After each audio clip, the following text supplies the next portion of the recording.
Right concept of marketing. അങ്ങനെ ഈ ഓട്ടകളെ നമുക്ക് അടയ്ക്കണമെങ്കിൽ നിലവിലുള്ള വരുമാന മാർഗം പോരാ, അതിന് എക്സ്ട്രാ ഒരെണ്ണം ഘടിപ്പിക്കണം. അത് ഘടിപ്പിക്കണമെങ്കിൽ നമുക്ക് ചില കാര്യങ്ങളെ പറ്റിയിട്ട് ശരിയായ ധാരണ ഉണ്ടെങ്കിൽ അത്ര ശക്തമായ തീരുമാനം നമ്മൾ എടുക്കൂ.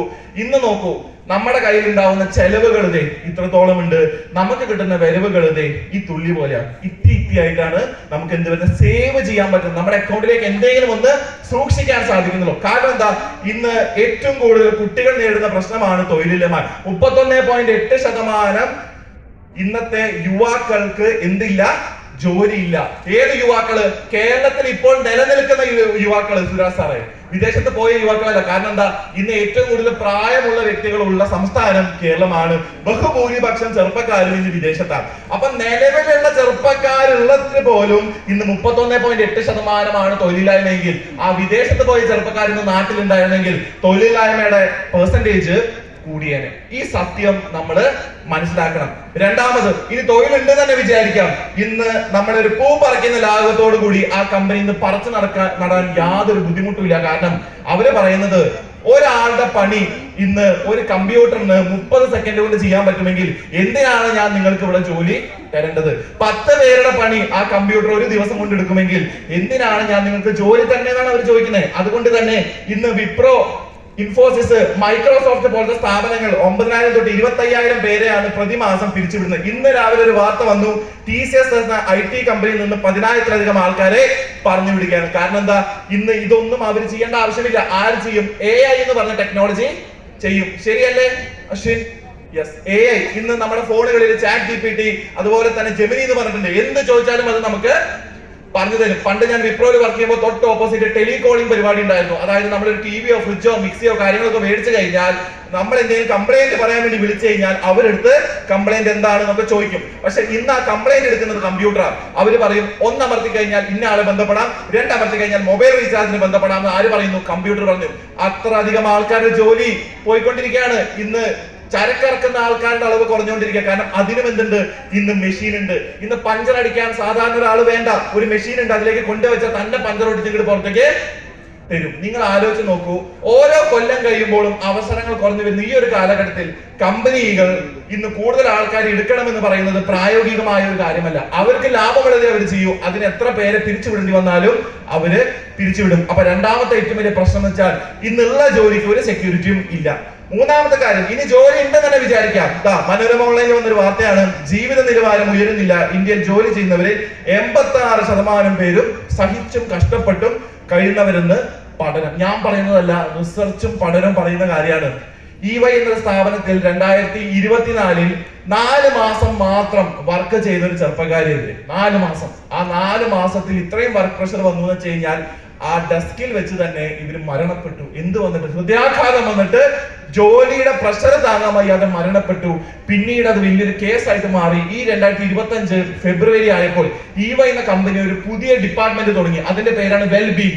വെൽബീങ് എന്ന് വെച്ച് കഴിഞ്ഞാൽ അവിടെ വർക്ക് ചെയ്യുന്ന വ്യക്തികൾക്ക് അമിതമായിട്ടുള്ള ഭാരം അനുഭവപ്പെടുകയാണെങ്കിൽ അവർക്ക് കൺസൾട്ട് ചെയ്യാൻ വേണ്ടിയിട്ട് ഒരു കൗൺസിലർ ഉണ്ട്. അതേപോലെ തന്നെ അവർ ശരീരത്തിൽ കൃത്യമായിട്ട് ന്യൂട്രീഷൻ എത്താൻ വേണ്ടി ഒരു ന്യൂട്രീഷൻ കൗൺസിലിനെ വെച്ചിട്ടുണ്ട്.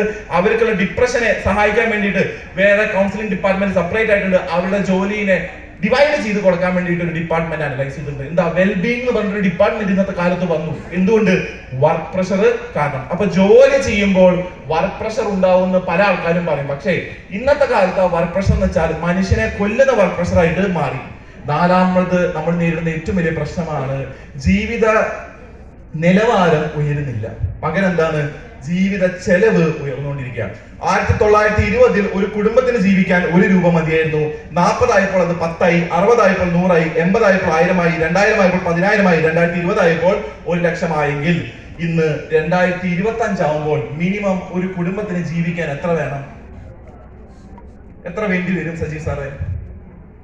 അപ്പൊ നമ്മൾ വിചാരിക്കും, അല്ല എനിക്ക് ആകെ വരുമാനം വരുന്നത് 40,000. പിന്നെ ഈ കണക്ക് എങ്ങനെ ശരിയാവാ? വരുമാനം വരുന്നത് 40,000, പക്ഷെ ലോൺ എടുത്തക്കണതോ, EMI അടയ്ക്കണതോ, ഇൻസ്റ്റാൾമെന്റിന് കൊടുക്കുന്നതോ? ഇതാണ് നമ്മൾ ചിന്തിക്കാത്ത കാര്യം. അപ്പൊ ഇന്നത്തെ കാലത്ത് ചെലവ് കൂടുതലാണ്, വരവ് കുറവാണ്. എന്നാൽ ഇപ്പോഴത്തെ സാമ്പത്തിക സ്ഥിതി അല്ലെങ്കിൽ ഇപ്പോഴത്തെ എക്കണോമിക് രീതി അനുസരിച്ച് ഒരു കുടുംബത്തിന് നല്ല രീതിയിൽ അവർ ആഗ്രഹപ്രകാരം ജീവിക്കാൻ 1,50,000 എങ്കിലും 2025 ആവുമ്പോഴേക്കും വേണമെന്നാണ് പറയുന്നത്. 300 രൂപ ഉണ്ടായിരുന്ന വെളിച്ചെണ്ണയ്ക്ക് ഇന്ന് ഓണം എത്തി നിൽക്കുമ്പോൾ 600 രൂപയ്ക്ക് എടുത്താൽ നിങ്ങൾ ആലോചിച്ചു. 1 ലിറ്റർ വെളിച്ചെണ്ണയ്ക്ക് ഇന്ന് 600 രൂപയാണെങ്കിൽ ഇനി എന്തോരം സാധനങ്ങൾക്ക് വിലക്കയറ്റം സംഭവിക്കാനുണ്ട്. ഇതെല്ലാം പോട്ടെ, ഇതിനെയൊക്കെ തരണം ചെയ്തു. പക്ഷെ വീണ്ടും ജീവിത ചെലവ് കൂടാനുള്ള ഏറ്റവും വലിയ കാരണം ഭക്ഷണത്തിൽ ഉണ്ടാവുന്ന മായം. നമ്മൾ കഴിക്കുന്ന ഭക്ഷണം ഇന്ന് വിശ്വസിച്ച് കഴിക്കാൻ പറ്റാത്ത ഒരു അന്തരീക്ഷത്തിലേക്കാണ് കാര്യങ്ങൾ കടന്നു പോകുന്നത്. ഓരോ മാസവും തൃശ്ശൂർ 15 തൊട്ട് 18 ഹോട്ടലുകൾ പിടികൂടുന്നുണ്ട് ഭക്ഷ്യവകുപ്പ്. പക്ഷേ രസം എന്താണെന്ന് വെച്ച് കഴിഞ്ഞാൽ അടുത്ത മാസം ഇത് വീണ്ടും സജീവമായിട്ട് പ്രവർത്തിക്കുന്നുണ്ട്. വീണ്ടും പിടിക്കുന്നു, വീണ്ടും പ്രവർത്തിക്കുന്നു, വീണ്ടും പിടിക്കുന്നു, വീണ്ടും പ്രവർത്തിക്കുന്നു. ഇതിനെ ചോദ്യം ചെയ്യാനായിട്ട് ഒരു ഭരണഘടനയ്ക്കും സമയമില്ല. അപ്പോ മനുഷ്യനെ കൊല്ലുന്ന, മനുഷ്യന്റെ ആരോഗ്യം കളയുന്ന ഉൽപ്പന്നങ്ങളിൽ നിന്ന് മാർക്കറ്റ് സുലഭമായിട്ട് കിട്ടാനുണ്ട്. അങ്കമാലിക്കടുത്ത് മസാല ദോശ കഴിച്ച് 3 വയസ്സ് പ്രായമുള്ള ഒരു കുട്ടി മരണപ്പെട്ടു. എവിടെയെങ്കിലും കേട്ടിട്ടുണ്ടോ? കൺമുന്നിൽ കാണുന്നതും മൂക്കുകൊണ്ട് മണക്കുന്നതും കൈകൊണ്ട് തൊടുന്നതും നാവ് കൊണ്ട് അപ്പൊ തന്നെ രുചിക്കുന്ന ഭക്ഷണത്തിൽ ഇത്രയും മായമുണ്ടെങ്കിൽ നമുക്ക് പൊതിഞ്ഞു തരുന്ന ഭക്ഷണത്തിൽ എത്രത്തോളം മായമുണ്ടാവുന്ന ഒരു ശരാശരി മലയാളി ചിന്തിച്ചാൽ മതി. ഇന്ന് വെളിച്ചെണ്ണയ്ക്ക് വില കൂടാനുള്ള കാരണം നാളികേരത്തിന് ലഭ്യത കുറവാണെന്നാ. അങ്ങനെയാണെങ്കിൽ ഇന്ന് എങ്ങനെയാണ് കേരളത്തിലെ എല്ലാ കടകളിലും ഇത്രയും വെളിച്ചെണ്ണ എത്തുന്നത്? അപ്പൊ എല്ലാം വെളിച്ചെണ്ണയല്ല, ജീവിതത്തിന്റെ സകല വെളിച്ചം കെടുത്തുന്ന എണ്ണയാണ്. പാരാഫിനും വാസലിൻ ഓയിലും അടങ്ങുന്ന കെമിക്കൽ പദാർത്ഥം അടങ്ങുന്ന എണ്ണ എന്ന പേര് വിളിക്കാൻ പോലും പാടില്ലാത്ത ഉൽപ്പന്നങ്ങളാണ് ഇന്ന് മാർക്കറ്റിൽ വിപണിയിൽ എത്തുന്നത്. മിൽമ എന്ന കമ്പനിക്ക് ഓപ്പോസിറ്റ് ആയിട്ട് ഡ്യൂപ്ലിക്കേറ്റ് ഒരു ഉൽപ്പന്നം എത്തി. മിൽന, ഒരേ കളറ് ബ്രാൻഡ്, ഒരേ കളറ്, അതിന്റെ ഫോണ്ട് എല്ലാം സെയിം തന്നെ, പക്ഷെ ഒറ്റ അക്ഷരത്തിൽ മാറ്റമുള്ളൂ മിൽന. അങ്ങനെ 1.5 കോടിയുടെ നഷ്ടം ടാക്സ് ആയിട്ട് ഗവൺമെന്റിന് സംഭവിച്ചു. ഇതൊക്കെ നമ്മുടെ നാട്ടിൽ നടക്കുന്ന കാര്യമാണ്. ഇതൊന്നും നമ്മളെ ബാധിക്കില്ല എന്ന് വിചാരിച്ചാൽ തീർച്ചയായിട്ടും നമ്മളെ ബാധിക്കുന്നത്. കാരണം എന്താ? ഡ്യൂപ്ലിക്കേറ്റ് ഉൽപ്പന്നം കഴിച്ചാൽ ഡ്യൂപ്ലിക്കേറ്റ് ആരോഗ്യം ഉണ്ടാവും. അതിനെന്ത് വേണം? ചെലവ് അധികമാവും. നമ്മുടെ ജീവിതത്തിന്റെ മിച്ചം വെച്ച ഭാഗം കൂടി മെഡിക്കൽ എക്സ്പെൻസ് ആയിട്ട് മാറ്റേണ്ടി വരും. So the only question is what is the solution? എന്താണ് സൊല്യൂഷൻ? ഇവിടെ ഇരിക്കുന്നതൊക്കെ RCMനെ ബേസിക് രീതിയിലെങ്കിലും അറിഞ്ഞ ആൾക്കാരാ. നിങ്ങളോട് ഞാൻ ചോദിക്കുകയാണ്, ഈ പറഞ്ഞ 5 പ്രശ്നങ്ങൾക്കും എന്താണ് സൊല്യൂഷൻ? ഉറപ്പായിട്ട് ചങ്കൂറ്റത്തോട് കൂടിയിട്ട് എത്ര പേർക്ക് പറയാൻ പറ്റും ഈ 5 പ്രശ്നങ്ങളെ പരിഹരിക്കാൻ ഇന്ന് RCM എന്ന പ്രസ്ഥാനം പര്യാപ്തമാണെന്ന്? എത്ര പേർക്ക് പറയാൻ പറ്റും? എത്ര പേർക്ക് പറയാൻ പറ്റും? ഇവിടെ ഏകദേശം എത്ര പേര് ഇരിക്കുന്നുണ്ട് സുരാഗ് സാറേ? 600 അടുത്തുണ്ടാവും. ഈ 600 പേരെക്കാളും കൂടുതൽ ശബ്ദം ഈ 4 പേർക്ക് ഇപ്പൊ കൈയടിച്ചപ്പോ ഉണ്ടായിരുന്നു. നിങ്ങൾ പറയൂ, നിങ്ങളുടെ RCMന്റെ വിശ്വാസമാണ് ഞാൻ ചോദ്യം ചെയ്യുന്നത്. നിങ്ങൾക്ക് ഉറപ്പുണ്ടോ ഈ പറഞ്ഞ 5 കാര്യങ്ങൾ RCM എന്ന പ്രസ്ഥാനത്തോട് ഉന്മൂലനം ചെയ്യാൻ പറ്റുമെന്ന്?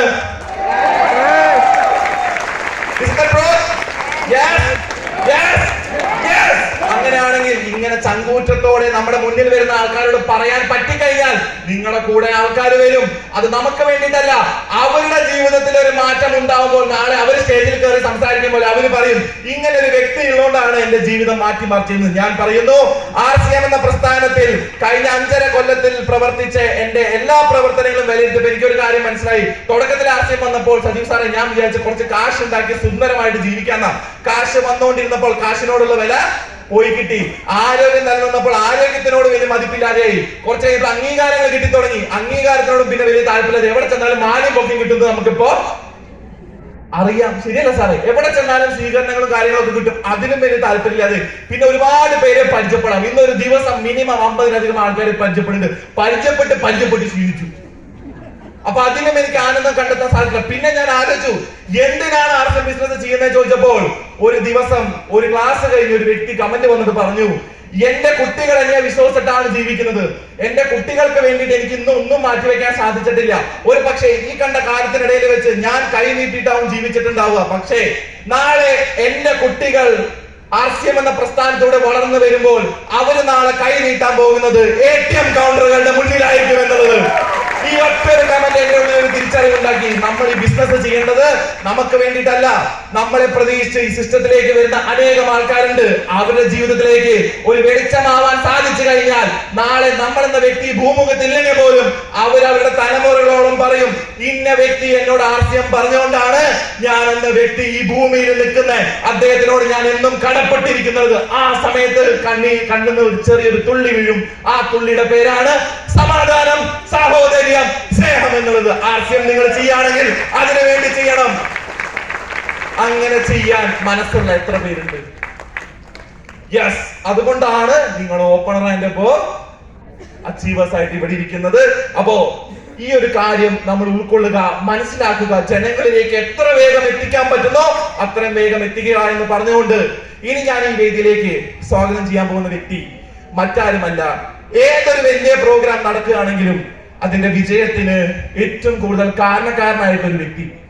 RCM എന്ന പ്രസ്ഥാനത്തെ വിദേശത്ത് പോയി അവിടെ കാര്യങ്ങൾ ചെയ്തുകൊണ്ടിരിക്കുന്ന സമയത്ത് ഈ പ്രസ്ഥാനം നാട്ടിൽ വളർന്നുകൊണ്ടിരിക്കുകയാണ്. അദ്ദേഹം അതിനെ പറ്റി അറിഞ്ഞില്ല. ജീവിതം മെച്ചപ്പെടുത്താൻ വേണ്ടി വിദേശത്ത് പോയതാ. 12 കൊല്ലത്തെ വിദേശവാസം കഴിഞ്ഞിട്ടും അദ്ദേഹത്തിന് ജീവിതം എവിടെയും എത്തുന്നില്ല എന്ന് തിരിച്ചറിഞ്ഞപ്പോൾ നാട്ടിൽ വന്ന് എന്തെങ്കിലും ചെയ്യാം എന്നുള്ളൊരു ചിന്ത വന്നു. അങ്ങനെ നാട്ടിൽ വന്നു. ആ നാട്ടിൽ വന്നപ്പോൾ അദ്ദേഹത്തിന്റെ സുഹൃത്ത് അദ്ദേഹത്തിനൊരു ചെറിയ ആശയം പറഞ്ഞു കൊടുത്തു. സ്വദേശി ഉൽപ്പന്നങ്ങൾ ജനങ്ങളിലേക്ക് എത്തിച്ചു കഴിഞ്ഞാൽ നിങ്ങൾ ഒരു വരുമാനം ഉണ്ടാക്കാൻ സാധിക്കും, ആരോഗ്യം നിലനിർത്താൻ സാധിക്കും, ഒരുപാട് പേരുടെ ജീവിതത്തിലേക്ക് വെളിച്ചമെത്തിക്കാൻ സാധിക്കും എന്ന് പറഞ്ഞപ്പോൾ ഇതിൽ എന്തെങ്കിലും ഒരു കാര്യം ഉണ്ടാവുന്ന ഒരു തിരിച്ചറിയലുണ്ടായി. അദ്ദേഹം ഈ ബിസിനസിനെ ഏറ്റെടുത്തു. അങ്ങനെ കഴിഞ്ഞ 7 കൊല്ലമായിട്ട് ഈ ബിസിനസിനെ ഏറ്റവും സീരിയസ് ആയിട്ട് ഒരു കമാൻഡോന്റെ ശക്തിയോട് കൂടിയിട്ട്. എന്താ കമാൻഡോന്റെ പ്രത്യേകത? കമാൻഡോ എന്ന് പറഞ്ഞാൽ പറഞ്ഞ കാര്യത്തിൽ നിന്ന് പിന്നിലോട്ട് പോവില്ല. കൃത്യസമയം പറഞ്ഞാൽ കൃത്യസമയത്തെത്തും. ചെയ്യേണ്ട കാര്യം യാതൊരു തരത്തിലുള്ള ദാക്ഷിണ്യമില്ലാതെ ചെയ്യും. കാരണം വിജയിക്കുക എന്നുള്ളതാണ് കമാൻഡോന്റെ ഒരു പ്രധാന ലക്ഷ്യം. അങ്ങനെ കഴിഞ്ഞ 7 കൊല്ലമായിട്ട് തന്റെ ടീമിനും RCM കേരളയ്ക്കും കമാൻഡോ ആയിട്ട് നിന്നുകൊണ്ട് ഏറ്റവും മികച്ച പ്രോഗ്രാമുകൾ നമുക്ക് വേണ്ടി ഒരുക്കി തന്നി ഏറ്റവും കൂടുതൽ ജനങ്ങളിലേക്ക് ആശയത്തെ ശക്തമായി എത്തിച്ചുകൊണ്ട് ഏതൊരു കാര്യം താൻ ചെയ്തിട്ട് തന്റെ ടീമിനോട് പറയുന്ന ദൃഢപ്രതിജ്ഞ എടുത്തുകൊണ്ട് മുന്നേറിക്കൊണ്ടിരിക്കുന്ന ഞാൻ ഈ വേദിയിലേക്ക് ഒരു സ്പെഷ്യൽ സെഷന് വേണ്ടിയിട്ട് ഞാൻ സ്വാഗതം ചെയ്യുകയാണ്. സാധാരണക്കാരുടെ പടനായകൻ, സാധാരണക്കാരെ സ്വപ്നം കാണാൻ പഠിപ്പിച്ച the most powerful personality. Welcome, welcome, welcome. Bijoy sir on stage.